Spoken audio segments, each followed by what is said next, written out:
Hello दोस्तों, welcome back to my new video. सबसे पहले आपको मैं डिस्क्लेमर देना चाहूँगा कि इस वीडियो को प्योरली एजुकेशनल पर्पस के लिए ही रिकॉर्ड कर रहा हूँ। मैं कोई भी बाई या सेल का रिकमेंडेशन इस वीडियो के माध्यम से मैं आप लोगों को नहीं दे रहा हूँ। आज इस वीडियो में हम लोग टोटल 3 स्टॉक्स के बारे में बात करेंगे। ये तीनों स्टॉक्स लोगों को काफ़ी ज़्यादा परेशान कर रहे हैं, क्योंकि फंडामेंटल्स में एज सच कोई बड़ा रेड फ्लैग आपको इन तीनों स्टॉक्स में नहीं मिलेगा देखने को, मगर लंबे समय से अंडर परफॉर्म ज़रूर कर रहे हैं। अब ये तो हम सभी लोगों को पता है कि अगर किसी कंपनी के फंडामेंटल्स बेहतर हैं, लगातार अर्निंग्स बढ़ रहे हैं, तो आज नहीं तो कल स्टॉक तो ऊपर मूव करेगा ही। बस फ़र्क ये है कि कब मूव करेगा। एग्जैक्ट एनालिसिस हम लोग इस वीडियो में शेयर करेंगे तीनों स्टॉक्स के रिगार्डिंग। तो चलिए फिर डायरेक्टली स्टॉक्स की ओर बढ़ते हैं। पहला स्टॉक हमारे लिस्ट में आपके सामने है डी मार्ट यानी एवेन्यू सुपरमार्ट्स लिमिटेड। देखिए, तीनों स्टॉक्स का मैं पहले फंडामेंटल ओवरव्यू आप लोगों को बताऊंगा, फिर तीनों स्टॉक्स का मैं major overview through technical analysis बताऊंगा, ठीक है। तो एवेन्यू सुपरमार्ट्स को देखा जाए तो करेंटली 3690 के लेवल पे ट्रेड कर रहा है। मार्केट कैप इसका अभी करेंटली 2,40,000 करोड़ का है। सबसे पहले मैं इनके वैल्यूएशन के पार्ट में जंप करना चाहूँगा। तो यहाँ पे इनके वैल्यूएशन के चार्ट को देखोगे तो काफ़ी सुनहरा वैल्यूएशन बना हुआ है। सुनहरा इन द सेंस कि इसको अंडर वैल्यूड के कैटेगरी में हम लोग इंक्लूड करना चाहेंगे। पिछले 5 साल में सबसे लोएस्ट पी रेशियो इसका अभी करेंटली दिख रहा है, ठीक है। और यहाँ पे देखोगे तो अर्निंग कंटिन्यूसली ऊपर मूव कर रहा है, पी रेशियो नीचे की ओर है। अब देखिए दोस्तों, आप हमेशा ये 3 साइकिल से अवेयर रहिए। स्टॉक ऊपर मूव करता है, नीचे गिरता है एंड साइडवेज होता है। ये 3 तरीके के मूवमेंट्स आपको मिल गए देखने को। ठीक इसी तरीके से 2 मूवमेंट्स होते हैं earning per share and valuation के ग्राफ में। एक समय क्या होता है कि बाजार किसी पर्टिकुलर स्टॉक को बहुत ही ज़्यादा वैल्यूएशन दे के रखता है, एंड जब उस वैल्यूएशन के अकॉर्डिंगली रिजल्ट्स आ जाते हैं तो स्टॉक फिर शांत हो जाता है। एंड जब लंबे समय तक शांत रहता है तो फिर अचानक से दोबारा मार्केट में बड़े प्लेयर्स की एंट्री होती है एंड वो लोग दोबारा से इसके वैल्यूएशन को राइज करते हैं ऊपर की ओर। एग्जाम्पल के तौर पर आप देखिए, पहले अर्निंग यहाँ नीचे कहीं था, ठीक है, एंड उस हिसाब से स्टॉक में काफ़ी ज़्यादा तेज़ी आ गई थी, ठीक है। क्यों तेजी आई थी? क्योंकि इन्होंने फ्यूचर में इनके अर्निंग्स को प्रिडिक्ट किया है, ठीक है। मार्केट के जो बिग प्लेयर्स हैं वो करंट मार्केट प्राइस में क्यों बाइंग करते हैं? ये उम्मीद से कि आने वाले समय में रिजल्ट्स अच्छे आएंगे। तो फ्यूचर का प्रिडिक्शन करते हुए बड़े प्लेयर्स ने इसको यहाँ कहीं बाइंग स्टार्ट कर दिया, ठीक है। तो स्टॉक के कंपनी के रिजल्ट्स तो उतने उस समय बेहतर नहीं आ रहे थे, मगर बाइंग बहुत तेज़ रफ्तार में हो रहा था। क्यों हो रहा था? क्योंकि इन्हें लगता है कि आने वाले समय में कंपनी के रिजल्ट्स अच्छे आएंगे। अब रिजल्ट्स तो अच्छे आ गए। अब यहाँ पे हम जैसे रिटेल इन्वेस्टर्स क्या सोचेंगे कि रिजल्ट अभी अच्छे आ रहे हैं तो स्टॉक ऊपर क्यों नहीं मूव कर रहा है।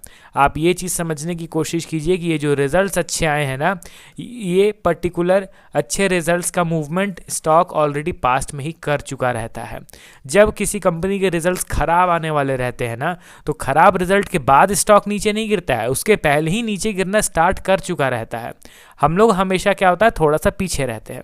अभी यहाँ पे आप क्या देख रहे हो कि इस अर्निंग के हिसाब से जितना स्टॉक को मूव करना चाहिए था, जितना इसको वैल्यूएशन देना चाहिए था, उतना मार्केट ने इसको पहले ही दे रखा था, ठीक है। उस हिसाब से तेज़ी ऑलरेडी आ चुकी है। अब आने वाले समय में अर्निंग किस तरीके का रहेगा, उस हिसाब से अब करंट मार्केट प्राइस में स्टॉक में तेज़ी आएगी।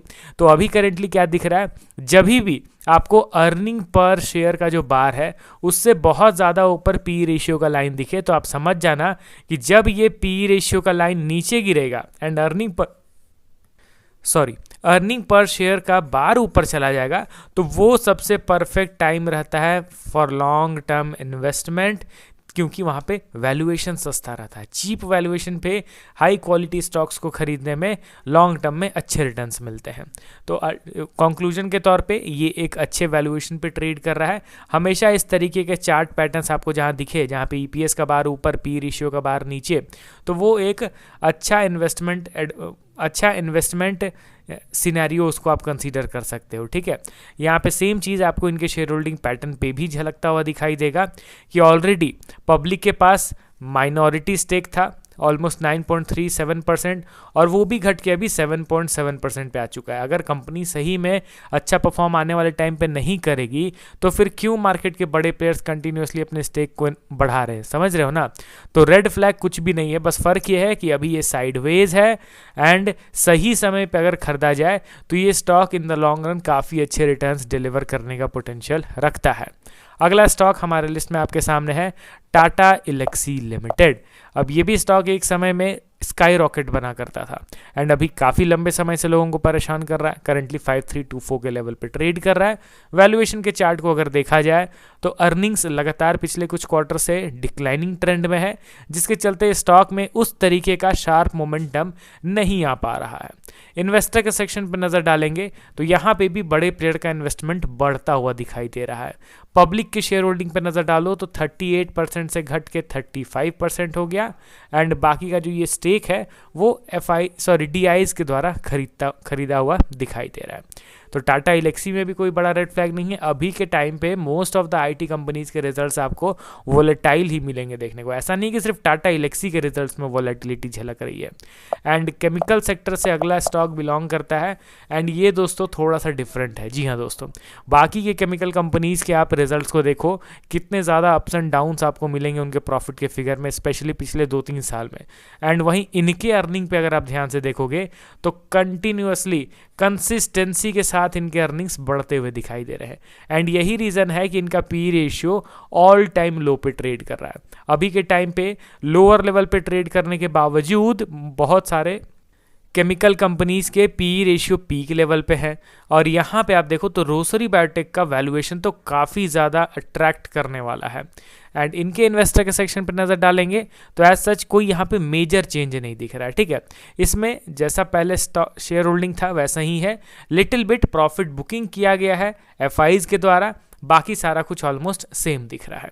अब चलिए तीनों स्टॉक्स का हम लोग फंडामेंटल तो हम लोगों ने कवर कर लिया, अब टेक्निकल ओवरव्यू को देखते हैं। तो पहला स्टॉक हमारे लिस्ट में डीमार्ट। आपको मैंने क्या कहा, हर एक स्टॉक का 3 मूवमेंट होता है, up moves, down move and sideways. ये तीनों मोमेंटम आपको मिलेंगे देखने को। अब यहाँ पे आप क्या देख रहे हो, सबसे पहला चीज़ स्टॉक में अपसाइड मोमेंटम हुआ, फर्स्ट आपको ट्रेंड मिल गया, फिर नीचे की ओर गिरा तो ये आपका हो गया सेकंड मूवमेंट और अब ये साइडवेज हो रहा है तो ये हमारा हो गया थर्ड मूवमेंट। हमेशा इसी तरीके से वर्क करता है। अगर कोई स्टॉक में तेज़ी आई एंड वो नीचे गिरा तो अब वो साइडवेज होगा, अगर कोई स्टॉक नीचे गिरा एंड वो अगर ऊपर उठ गया तो अब वो साइडवेज होगा। अब यहाँ पे आप देखो तो फर्स्ट फेज पार हो गया अप मूव का, डाउन मूव का फेज भी पार हो गया, अब ये तीसरा साइडवेज वाला जो फेज है वो चल रहा है। अब ध्यान से अगर इसको देखोगे तो आपको क्या पता चलेगा कि लंबे समय से ये कंसोलिडेट तो कर रहा है, ऑलमोस्ट देखा जाए तो 3 साल हो चुके हैं कंसोलिडेट करते हुए और यहाँ पे बन गया है ये हमारा इंपॉर्टेंट सपोर्ट। अगर लॉन्ग टर्म इन्वेस्टमेंट के लिए मैं स्टॉक को पिक करना पसंद करूँ तो ये मेरा परफेक्ट बाइंग अपॉर्चुनिटी रहेगा, ये पर्टिकुलर लेवल, क्योंकि ये one of the major support है। हाँ, यहाँ से भी नीचे गिरने के चांसेस रहेंगे मगर रिस्क बहुत कम रहेगा, प्रोबेबिलिटी बहुत कम रहेगा यहाँ पे लूजिंग का एंड विनिंग का प्रोबेबिलिटी ज़्यादा रहेगा। तो डीमार्ट अभी के लिए अगर आप पूछोगे कि कब ऊपर उठेगा कब बुलिश होगा, वो बताना नेक्स्ट टू इम्पॉसिबल है, क्योंकि अभी ये साइडवेज मोमेंटम में है। साइडवेज में कभी भी आप किसी स्टॉक को नहीं प्रिडिक्ट कर सकते हो कि वो कब अप मूव में जाएगा या फिर क्लियर कट बुलिश ट्रेंड में जाएगा। आई होप ये चीज़ आप समझ रहे हो। अगला स्टॉक हमारे लिस्ट में आपके सामने है टाटा एल्क्सी लिमिटेड। अब इसके चार्ट को अगर मैं ओपन करना चाहूँ तो आपको क्या दिखेगा कि ये स्टॉक 2 चीज़, पहला अप ट्रेंड हम लोगों ने देख लिया, उसके बाद हम लोगों ने डाउन ट्रेंड देख लिया, 11,000 के लेवल से 4,700 के लेवल पे आ गया एंड अब यहाँ पे साइडवेज की बारी है। ठीक है, साइडवेज मोमेंटम अभी शुरू नहीं हुआ है, ध्यान रखिए दोस्तों, अप ट्रेंड डाउन ट्रेंड अभी तक साइडवेज की शुरुआत हुई नहीं है। तो इसीलिए जब तक साइडवेज की शुरुआत नहीं होती है आप ये समझ जाओ कि स्टॉक का अभी तक लो बना नहीं है। तो यहाँ पे ये इंपॉर्टेंट लेवल हमने ड्रॉ कर लिया। अब देखते हैं कि इस लेवल पे ये साइडवेज की शुरुआत करता है या फिर इसको ब्रेक करके न्यू लो बना के फिर साइडवेज का शुरुआत करता है। तो सिंपली यहाँ पे वेट एंड वॉच करना है, इसमें भी कुछ खास बुलिशनेस तो हम लोगों को करेंटली नहीं दिख रहा है। अगला रोसरी बायोटेक लिमिटेड, इसके स्टॉक के चार्ट को देखो तो ये देखो दोस्तों, up trend, down trend and ये समहाउ साइडवेज का अच्छा खासा समय बिता चुका है। 2023 पूरा, 24 पूरा, 25 पूरा, यानी ऑलमोस्ट 3 साल हो चुके हैं स्टॉक को साइडवेज होते हुए। अब इस साइडवेज का ब्रेकआउट जब देगा तो स्टॉक कंप्लीटली बुलिश बन जाएगा। जब कोई स्टॉक साइडवेज में रहता है अप ट्रेंड डाउन ट्रेंड के बाद, तो वहां पे मेजर सपोर्ट को आइडेंटिफाई करके एक परफेक्ट लेवल पे बाई करना चाहिए for specially long term investment. तो वो लेवल हम लोगों ने डीमार्ट में आइडेंटिफाई कर लिया, वही लेवल आपको रोसरी बायोटेक में भी यहाँ पे बनता हुआ दिखाई दे रहा होगा। अब देखते हैं आने वाले समय में ये स्टॉक इस सपोर्ट से